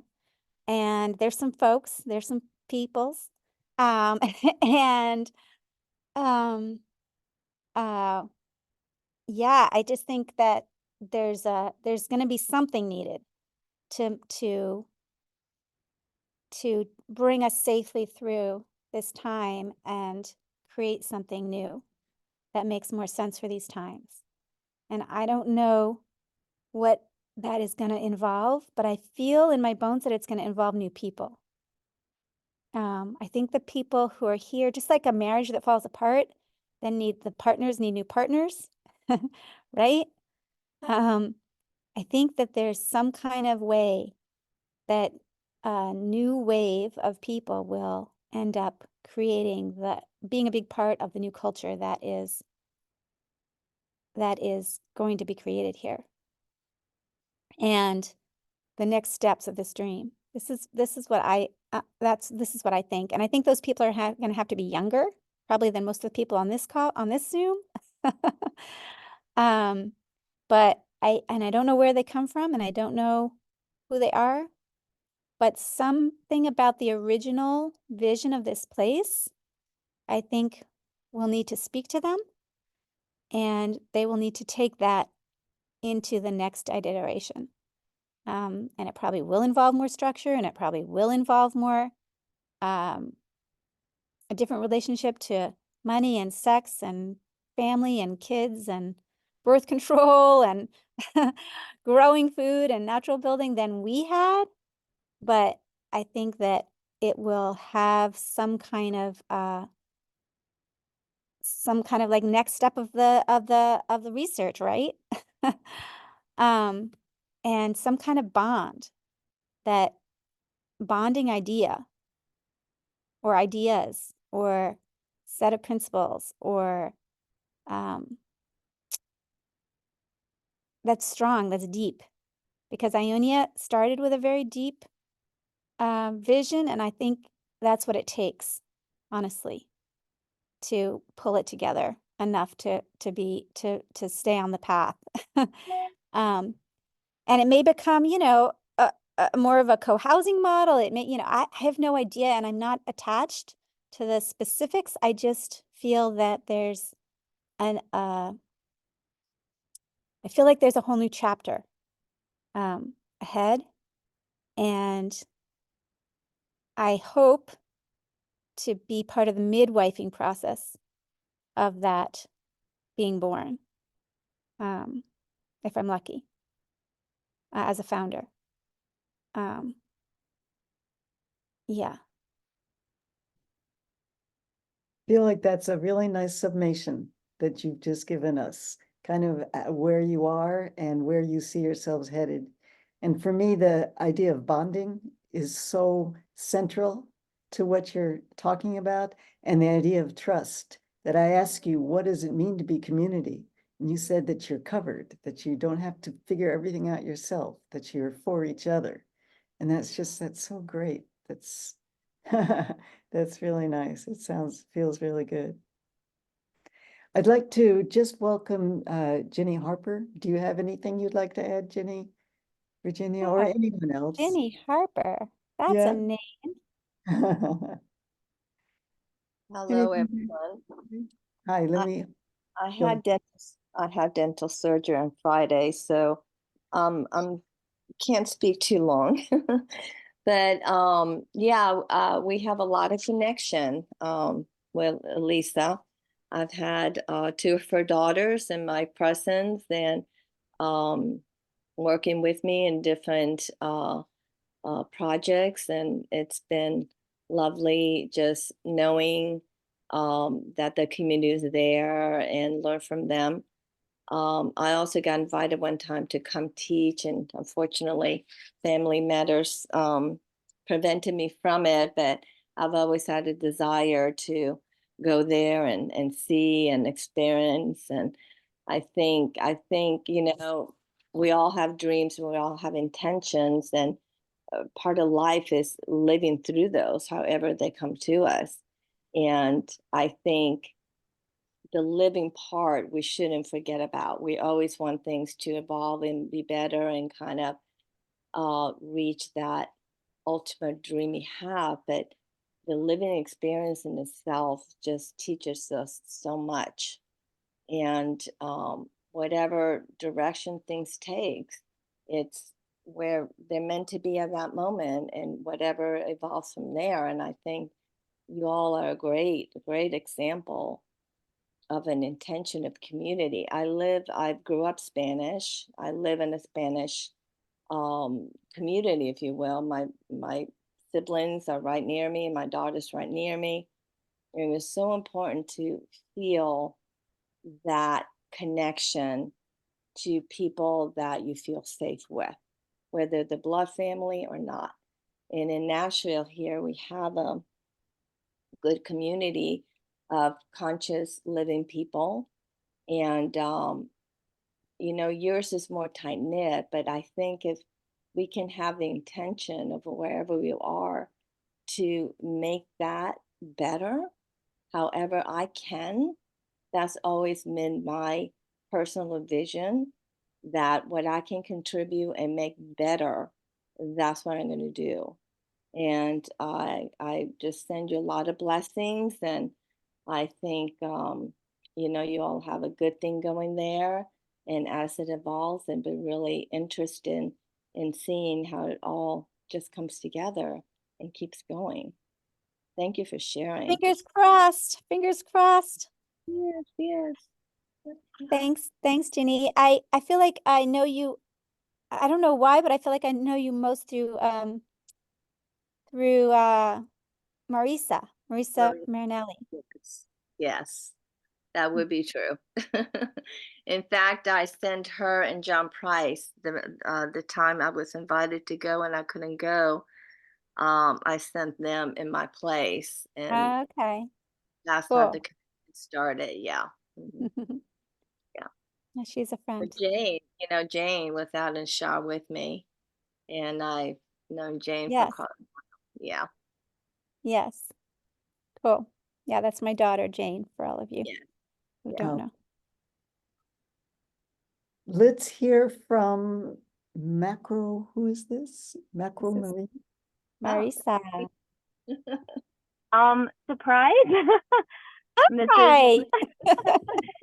this is Marisa on the call who Eliza, I just happened to like see, I've been on your emails a long time, but I just happened to see this pop up and I was free around this morning and I just been listening to your incredibly inspiring presentation. So I'm in the car, so my attention is a little, you know, a little all over the place, but thank you for Yeah, all of your contributions um, to the community, to the society. So you're definitely one of those stable influencers, I would say, in my life. You can be considered one of the original influencers in the world, I would say. And your practices, your teachings, your inspirations, and your vision has influenced my life. And I think I've mentioned that. And so I just appreciate all that you are doing up there. My input is that, there's no such thing as, you can't say that you succeeded and failed. That's all part of the human process. So, the failures are just as beautiful as the successes. And, it's just, I guess I should share that I spent personally quite a bit of time in Alaska. I've visited for 5 summers back and forth and just had a very influential relationship with the community and most of your family. And it was all quite beautiful. So I know that there's a place for that in this world, and I'm excited to see what that next chapter is. However that looks, I think that there's gonna be something that continues in that direction. thanks, So Marisa. just Really lovely to hear sending from love. you. And Yeah. hi, Ginny, and I'll see you next week. All right. So before we bring back in Norio, I'd like to give anyone else a chance to speak and then to give you a chance, Eliza, to say if you've had enough. You've been very generous with your time. After that, after we finish this formal kind of aspect of the call, of the Zoom meeting, then we just have an open forum where anyone can speak about anything they want to, ask questions of each other. You're welcome to stay with us, Eliza. You don't have to if you don't want to, or at least for the beginning if you choose to. So let me just offer the opportunity before we go to Norio. Anybody else would like to speak? Or Eliza, is there anything more that you want to say? No. Great. Um, Anybody? How, how are you dealing with the younger, because it has to be the younger generation that continues. So all those who went through and are still there, how are they responding to it, to continuing? Well, a bunch of them left and went off and are doing other things with their lives. And the ones who stayed, stayed. And they are here, and they are our new leadership, and they are trying to work it out with each other and find each other and be able to bring in their mates in a meaningful way and create this place in the way that speaks to them, I would say. Some of them are very self-involved with their families and not so community involved and just want to kind of be left alone to raise their families here. And some of them are much more involved with the governance and the running of the community. It's a, yeah, big broad variety. Am I hearing underneath what you're saying that there are tensions that are making it challenging? We have incredible, incredible conflicts here in the last few years. Yes. Big ones. And is there some kind of natural leadership? Anyone who stands up and kind of offers a direction or a resolution?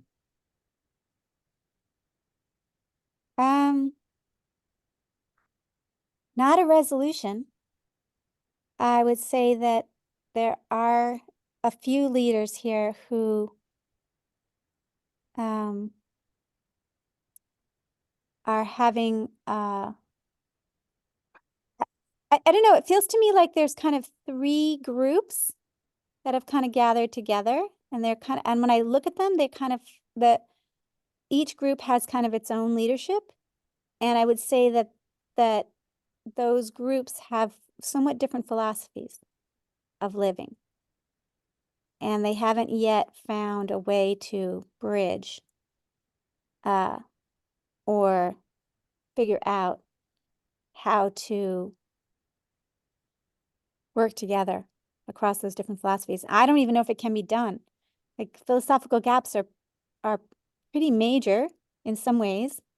And I'm like squinting at it going, maybe Ionia should become three communities. You know, that's part of one of my visions, is that it actually becomes three kind of communities that are intertwined, but not the same. And they could grow from there. There's a place in Missouri called Dancing Rabbit, and that's what they did. They created Red Earth and Dancing Rabbit and something else, and they each have different different financial structures, slightly different but related missions, and different kind of practices, and they work apparently really well together.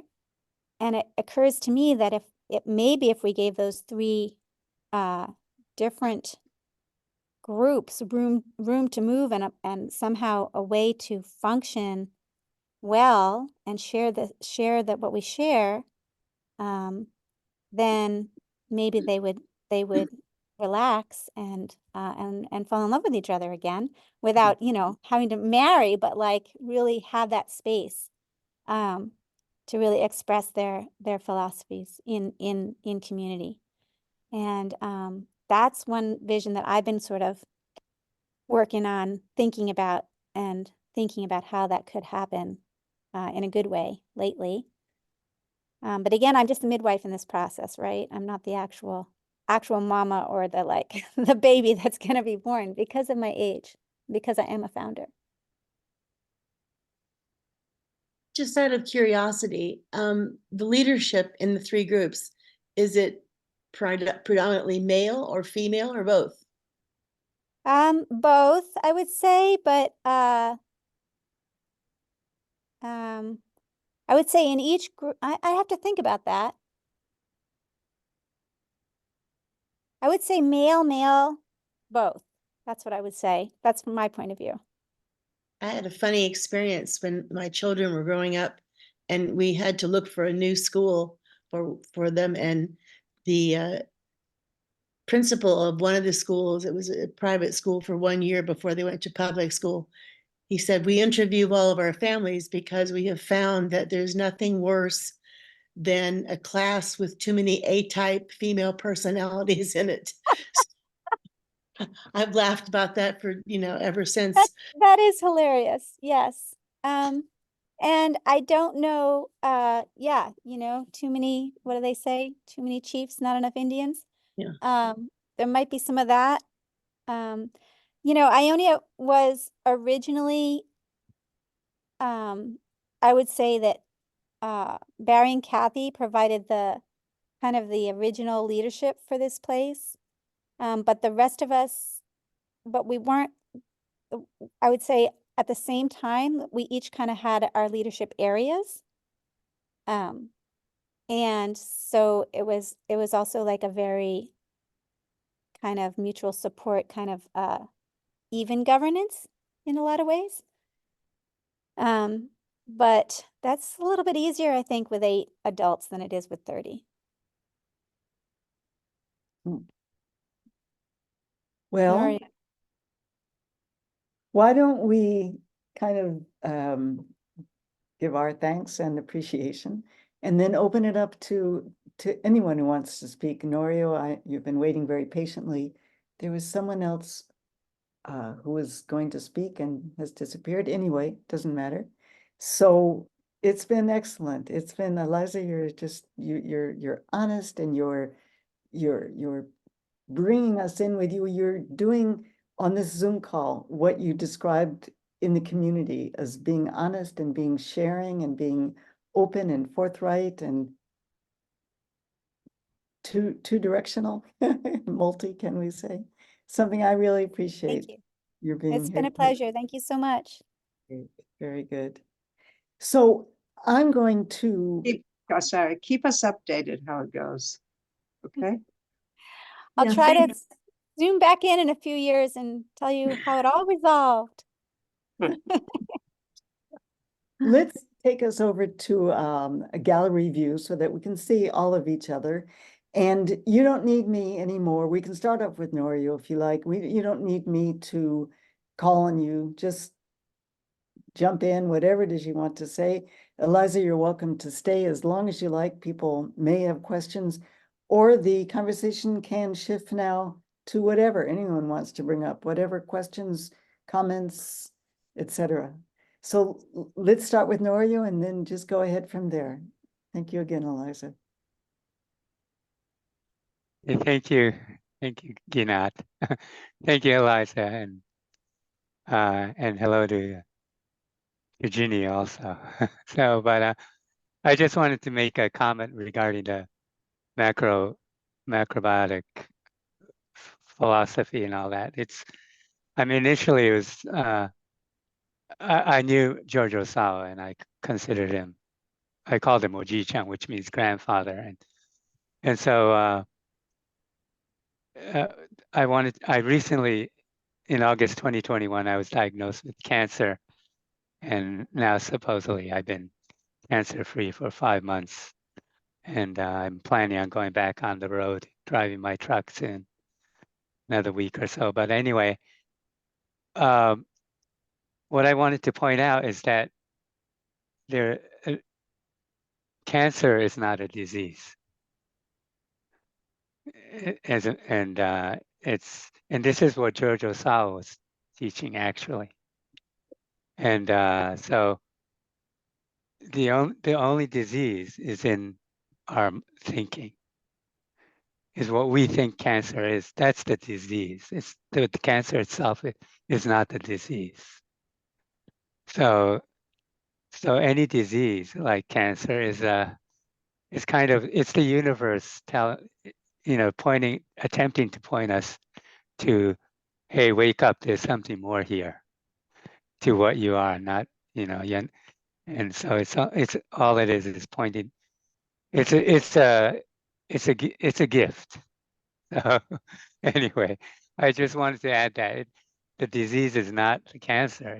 It's in our consciousness. It's in our level of how we see the world. It's a reflection of how we see the world, and it's invitation to be uncertain and to not know, because our evolution, we can't know what our evolution is because we're not there yet.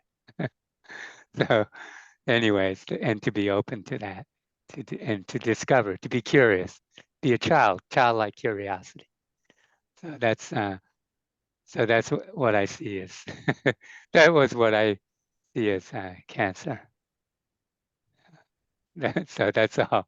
Norio, Thank you, Ken. I'm really glad, Norio, that you brought up this topic because I want to share that I also was diagnosed with cancer, recurrent cancer, first time in 1995, about a year or two or something after I began macrobiotics. So that really floored me. And then did what I did, healed it or whatever, finished with it, and then now how many years later is that? 40, 35, whatever it is, years later, again, breast cancer spread this time to the bones, the liver, the breast, and the pleura outside the lungs. And I've just returned yesterday from 2 months in India, where I had an amazing trip. And I did another PET CT scan while I was there and am cancer-free. I know, which is like, whoa, there's a tiny bit possibly in the right pleura of the lung. No more in the bones, no more in the breast, no more in the liver. It's just was like this journey that I had. That's like, it was wonderful because I introspected so deeply and I touched so much and I opened and I developed. So clearly a gift. It's an amazing club to be in, Norio. Well, that's wonderful. I'm pretty excited. Yeah. Yeah, it's Yeah. yeah, it's really yeah, it's wonderful. Yeah. Um, and yeah, I see it as an invitation to see what's to move beyond our perceptions and our limitations. It's an invitation to become curious and be childlike again. Yeah. And so, and yeah, and I see that that's what's happening. Ionia is what Eliza describes as what's happening there as well. You know, with the tensions and all that. It's an invitation to look at we're butting against our limitations of of our consciousness is what's happening, and there's tension again as a result of that. And the cancer is that as well, and it's an opportunity to see that without that tension, without the disease, or what we think is negative cancer, we wouldn't recognize our limitations Mhm. and therefore couldn't move beyond them. So and wake up to see what else is beyond that. So yeah, so and this is I feel what Georgia Saw was really teaching. The disease is not cancer is not the disease. We are our consciousness is the limitation. So yeah. I'd Thank you, like to, Kinat. thank you. Thank you, everyone. I'd like to open up our conversation and full disclosure, tell that Eliza and I are part of a group of macrobiotic senior teachers or something that we could say, that we meet weekly or bi-weekly or whatever it works out to be to talk about what is macrobiotics today. What does it mean to be macrobiotic? That's why, Eliza, obviously, I was asking you how for your community, what does it mean that you are macrobiotic, especially if you don't, for me, the philosophy is so much a part of macrobiotics that I can't imagine what it would be to be macrobiotic, which is a weird term, or to subscribe or follow macrobiotic or something like that anyway, Yes, without the principles below it, beneath it or within it. So I thought maybe if anyone is interested to discuss that, we could kind of talk about what's the essence of macrobiotics.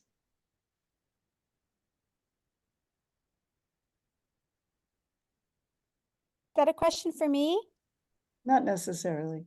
Could be. I'll tell you what what my interpretation is, and I continued having this discussion with my dad. Is to me, I thought the word macrobiotics was limiting. and did not. When I say that we don't, what I recognize is we don't understand what language is, languaging, and we don't understand, and it's not negative, but at the same time, I'm inviting people to consider this, is that language is, if I say up, then there's automatically down. If I say good, there's automatically evil. Language is a world of distinctions, world of opposites. So in the totality of the universe, or the infinite, or whatever, it's once you label something, you then create there's something that it's not. So and it's useful for playing, of course. If there weren't all these different objects and everything, there we couldn't play. So what? So when you call something macrobiotics, when you label something, like nouns, things, objects, actually only exist in language. It doesn't exist in the infinite. It's the infinite plane creating language. Time doesn't exist without language. So and we ourselves are a product of language. We are language, all of us. And therefore, once we've adopted this separate identity, we don't recognize that we're only a languaged aspect of the infinite. And we as humans also language. And to me, and I see that that's the meaning of being created in the image of God. Languaging is creation, and we ourselves have a capacity for creating the human form. That's so if we don't, so when you call something macrobiotics, then you now create something that it's not. So it's automatically a division from the totality of the infinite. It's now dividing that. So Norio, that's interesting because the term macrobios means to include all of life. And right, so exactly. Yeah. we're creating something that's not itself, or it's not that. Yeah. So if you're familiar, if you're a Latin scholar, you would understand that. But as someone growing up in the United States, macrobiotics doesn't have that meaning. It's not in the words itself, the label itself doesn't have that meaning. So for the English speaking or the American people, it doesn't have that meaning. So what I continually told my dad, or encouraged my dad to do, is to define it, to actually define it so that it's not limiting. So there's, come up with a definition which is not limiting, which is not separating. If you don't, and so, because once we hear a noun, we automatically want to make it something, trying to understand it. And understanding a thing is always going to be, limitation is inherent in understanding. Okay, so this is what anyway, so this was in kind of I was a thorn in my dad's side. I was always challenging him in this way, but so I didn't use the word macrobiotics for years because I felt it was limiting, and there wasn't an Yeah. agreed, what it really means. I would say that the second generation of Ionia doesn't use the term at all. They pretty Yeah. much thrown it away. And I don't use it very much in my life anymore either. I recognize a lot of my thinking and practices as stemming from that discipline, from that thinking, that thought stream. And I have the opinion that that word is no longer needed, that the thoughts and that it changed our culture, that movement has tremendously changed, and it's spread out into our modern times, and it's done its work, and now it's all those ideas are everywhere, many of them, and all those practices are everywhere. And I think that, yeah, that's my feeling, is that not everything lasts forever, everything, common Yeah, sense principles of human growth will, we can use all different kinds of tools and names and movements and ideas. Yeah, yes. Yeah, and it's the way we play. It's yeah, not what we are. To identify with anything is always a limitation, and nothing wrong with that. But any identity is a limitation because it's a product of it's a linguistic distinction, and that's what language does, and that's what it's supposed to do. I mean, it's designed to do that. Yeah. You, Norio, you yourself identified with God, God's world, or you gave this name. And I think without any identification, I don't know if existence exists. For me, it is not the subject is not the word macrobiotic, and I like what it's meant, what is meant behind, what stands behind it, with the great life, the grand life. It's everything. So for me, it's like when you talk about God's world, for me, it's macrobiotics. It's including all this. It's just the limitation comes when we make it limited, when we have this limited perspective on what could be macrobiotics. And most of the people, I'm included, I'm still learning to think more grand, and this is not the word that is in the way, it's the mind, what we do with it. And I don't think that anything, Eliza, what you said, other people with other theories or other, it's probably included in macrobiotics because there's everything in there, everything to be found. So it's my spontaneous reaction. Yeah, Lena, what you're saying that's is nice. I exactly like that. I gotta go, you guys. I just okay. wanted to say thank Bye, you so Eliza. much. Bye-bye, everybody, for Thank now. you so much. Thank you very much, Eliza. Yeah, thank you, Eliza. So Lena, what you're pointing to is exactly my point, exactly what I was pointing to as well. You're not American. You weren't born in America. So you can understand the word macrobiotics in a different context.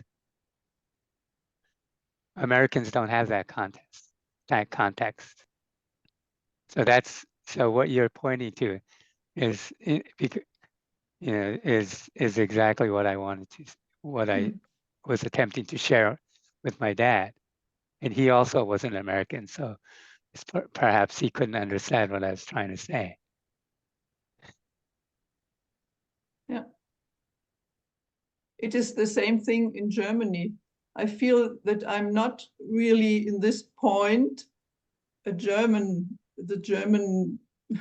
it's the same thing for Germans also. Macrobiotics, they often understand something, this is really disturbing you. You do strictly macrobiotics, you are strict in doing it and stuff like this. And I think for me, it's the freedom that had been born once I met this whole system. So I think it's probably the same or different than the States, the way this is taken, since we are not Latin, coming from Latin, from this perspective, what it means behind it. Mm.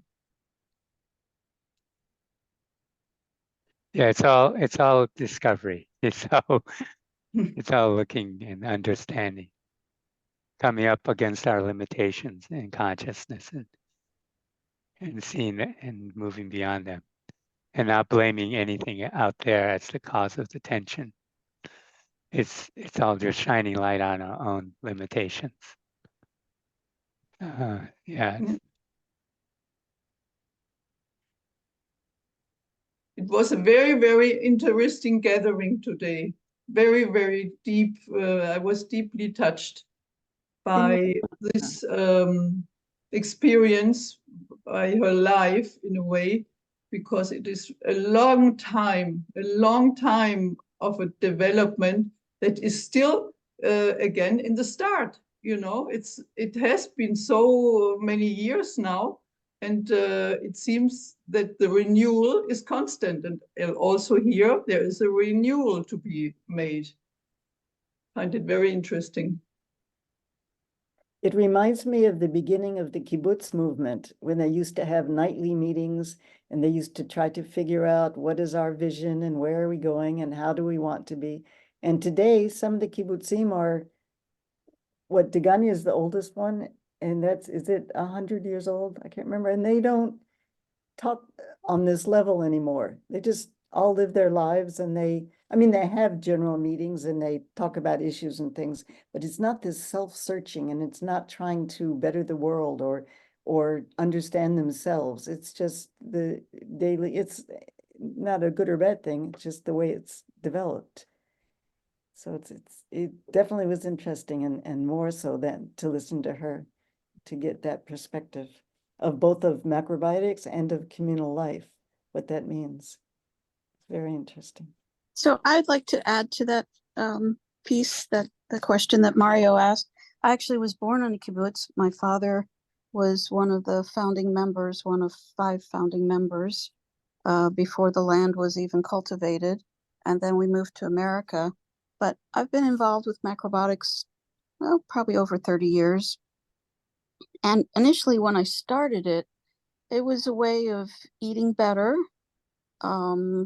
taking control of, how I eat, when I eat, what I eat, cooking, studying about macrobiotics. And then I grew into the spiritual aspect of it, and that keeps growing for me. I think when you take control of your life in a way that you are held responsible for what you do, what you eat, that in itself reflects on how you act and who you are as a person. And then the spiritual aspects started to creep in, and I began to really understand who I was as a person. So a lot of things changed. It took many years for me to understand what it was I was cooking and eating and why. And then, like I said, with the spiritual aspect of it, all of a sudden I just kind of knew who I was, why I'm here, what my intentions are. And I look around at people, no judgment, but mindfully eating foods that are filled with food coloring and sugar and corn syrup. And I have to think, why don't they care? Or do they not even realize? I was just at the grocery store picking up some stuff this morning and looked at a few things, containers and stuff, boxes, looked at what they put in it. And I'm like, wow, our children are going to be eating this kind of stuff. And then we're not going to know why they're not as successful as they could be. Anyways, that's my take on it. Well, you discovered, you changed your path. We all have that option.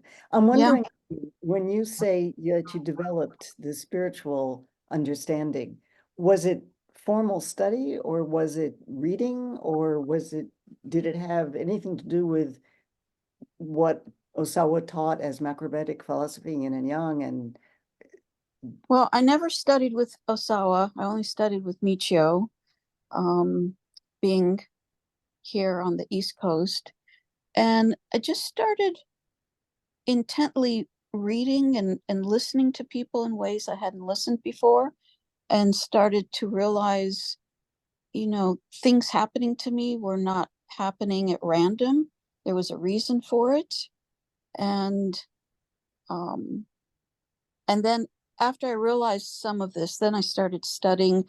I studied to be a medium. I studied all kinds of things. I cook intuitively, like back, it was right maybe 2 or 3 years before COVID had stopped, but I used to get like a basket of produce from local farmers, and you never knew what you were getting. And my mom would always say to me, if you don't know what you're getting, how are you going to know what to cook? I said, I'll just pull something out and think about it. And sometimes I decide, like the day before, I'm going to cook this, this, and this. I get up that morning and the items haven't changed, but the way I'm going to cook it has totally changed because I woke up feeling different. So it's more like just kind of a knowing, but listening to yourself when there's a change of heart. Knowing sometimes you need to turn someplace when you're driving and you don't know why, and then later you find out that there was a bad car accident or something on that street. It's just being purposeful. Maybe that's a good way to put it. So I don't discount anything that I feel or sense. And that to me is more of like a spiritual belief. Yeah. Does that answer your question? Yeah. It just kind of all evolved, and I allowed it to evolve, and didn't spend a lot Yeah, of time well, thinking. it sounds wonderful living that way. You know, I Well, have to, I was just gonna say that I had the same thing happen to me. I was macro for a long time, and I didn't ask anything outside of what I was eating to um, make me spiritual. I wasn't looking for any type of, spiritual contact, but it came to me many times from many different people I knew in the past that they came to me. I didn't ask for anybody, to come. I didn't try to vector anybody in or anything like that, but all different people in the past came to me. So I know exactly what Irene is talking about.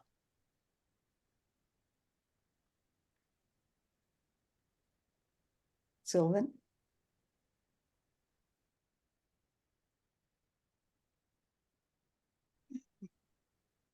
My wife and I, we eat the same food since 45 years.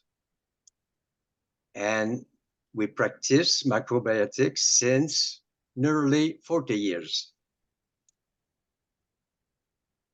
My wife doesn't identify herself as macrobiotics. For me, what I eat is macrobiotics. Now, for me to be macrobiotics is to use everything to make balance. And even small pain, the little pain we could have direct us for making balance. That's for me, that's macrobiotics. And with what we have learned from Osawa and Michio and Herman, give us many tools to make balance, many more tools to make balance. We are very, it's very, we are lucky, very happy to have these tools. That's it. Guys, you don't need to raise hands if you Everyone can unmute. Gretch? I wish that there was still some place to have an immersive macrobiotic experience like Beckett, and also like the French Meadows camp that I attended for 12 years. I've been trying to get up the courage to do a, I don't know what you'd call it, a group experience here. I live in Bowling Green, Kentucky, in the Bible Belt, and it's about as unmacrobiotic, I think, as you can possibly get. You know, it's just not, it's not their world. And so but there is a university here, and they have a group called Society for Lifelong Learning. And I have wanted for years to do an instruction, because people, it's all volunteer instructions and whatever you choose to instruct on. And you have to be over 50 to be in the group. So you're there to learn things. And my thought was, welcome to my world.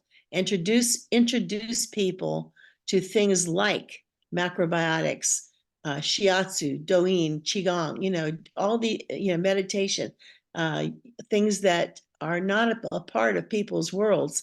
But as I, you know, as we were listening to the woman from Ionia, it's like I can have a great idea for them if they want a moneymaker. They should start a place where people could go and stay for a week at a time and pay them, and be involved in the community, be involved in cooking macrobiotically. It's really hard to maintain a macrobiotic life, even when you're immersed, have been immersed in macrobiotics, unless you have a community around you. And Zooming is nice, but it's not the same thing as being in the room with people and in the space with people, you know, for the full day, the full night. It's just not the same. And as I look, I'm going to be 79 this year. And, you know, we all start having health issues at that phase. You say, gosh, you know, if I ever have to be committed to a senior residence, I wish there was a macrobiotic one, because, you know, they don't do things like that, you know. Gretchen, do you have a health food store that you buy from that's local, close? I have a lot of places I can buy from, and I get That things are on the close, that are in your area? Yeah, yes, absolutely. Actually, the health food store, I don't go to much, because I get healthier things in regular stores and Oh. in nearby Nashville. My experience at the beginning was going to Erewhon's, and there was a big bulletin board, and I found somebody who said, you know, we're having macro meetings. And that inspired me so much. That was in Hollywood. That inspired me to start doing things here in Israel. And even then, it's hard. We don't live close to each other. We're not, you know, but for a while we were getting together, and it was nice. So whatever way you could find people. Yeah, it takes, you know, determination. And when you're trying to live a macrobiotic life for your health reasons, you know, and you can't communicate on a regular basis with other people, it's a challenge. And I'm losing the challenge. So, but anyway, I just wish that there was an immersive experience still available. Like Beckett, I went there in 2003, and then went to 12 camps, French Meadows, which was a week-long immersive experience again. And then you're around a lot of other people that were like that, and that makes a very big difference. Very big difference. How long does that You know, last? when we talk about macrobiotics in these groups on the Zooms, this is sort of I wouldn't say an elitist group, but it's a different kind of mentality and a different kind of thinking than when you're trying to introduce people who, you know, their everyday life is, you know, should I go to McDonald's or should I go to Wendy's? You know, they don't understand even where you're coming from. You have to have two ways to talk about macrobiotics. One for people who are clueless, and then one for, you know, people who have been involved in the macrobiotic community for a long time and can talk about, you know, polarity and the cycles and the you know, the meridians, and, you know, that's, you know, you start talking about that to a group of newbies and you've lost them. They're just like, oh, okay, I'll see you later. You know, you have to have a couple of ways to introduce the idea of macrobiotics. And, we need to learn to talk on simpler terms until we get them to the part where they understand that there's a whole lot more to it. Anyway, that's what I wanted. There are 3 different macro camps that I'm playing with the idea of going. I haven't promised myself yet. The first one is in the end of June of this month, a macrobiotic camp in Denmark, and it's the International Macrobiotic Community, or I forgot, IMC, I forgot what that stands for. So that's a real possibility. It's a week in Denmark. I know some of us may not be mobile enough to go traveling, that kind of thing. I'm just mentioning that it exists. The second one is in England, rural, I forgot where, called Sun and Moon. And this is also a community experience. And the third one is in August, which is called One World. And this is another macrobiotic camp or community. I don't know if you know Angela Pratt. She's a macrobiotic chef. She's been on our program on the forum before speaking. Wonderful lady. She's the chef there, the cook, so we know the food will be good. Where's that? That is in Portugal in the Oh. end of August, which is a great You're time. talking about extraordinary amounts of money just to travel there. Well, I'm not talking about any money.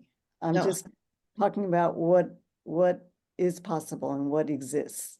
So I'm not saying that it's available or that it's convenient or that it's cheap or that whatever. I'm just saying that these are 3 examples of possibilities. I go back to what's local. Are you familiar with permaculture? Are you familiar with that philosophy? Local is what's, highest priority. And if you could find people or influence people, if you could go to any kind of, well, the group that you talked about sounds wonderful as a start. It sounds great. Yoga So groups. does that mean you're going to be organizing something here? That'd be great. Me? I've Yeah. tried already. Yeah, we've done all kinds of things. Come on, let's keep it going. Move back to Jerusalem. You're one of, what did she call it earlier when they were talking about leaders? Influencers, right? So can I put in my 2 cents worth? I'm going to be Yeah. listening. I'm just going to get some dinner. So I'm Okay. listening to everyone. So yeah, what Gretchen points to, I think, is valid, definitely valid, and it's a concern for, I think we can all relate to her concerns. What I want to point out, though, is that the future is actually an illusion. It's a space of total. There is no. It's a blank space, and in every moment we're creating the future, and we're creating the present moment. And so the way in which we're creating the future is based on looking at the past. So it's actually just a continued recreating of what's already known.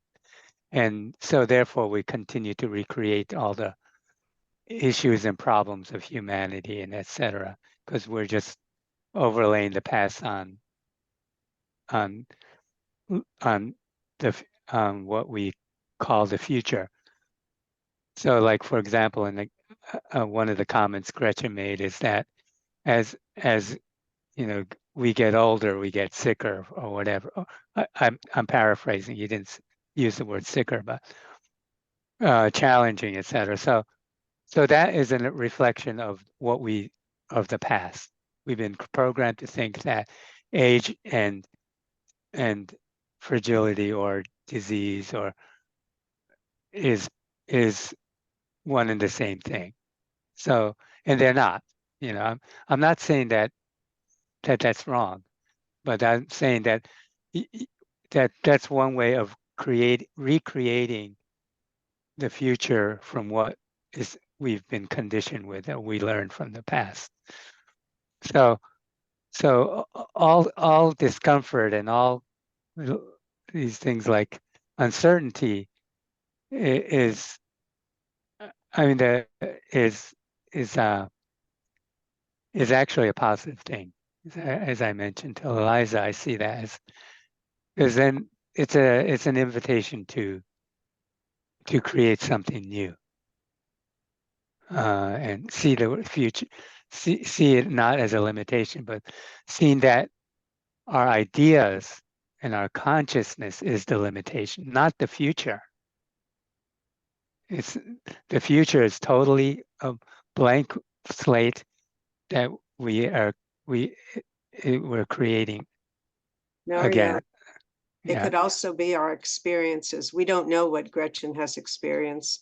And if Well, we have- exactly, and totally, and there's and so when I meet Gretchen or I meet you or meet anyone, the only way to support each other's flowering is from complete place of not knowing, no judgment or anything, because everyone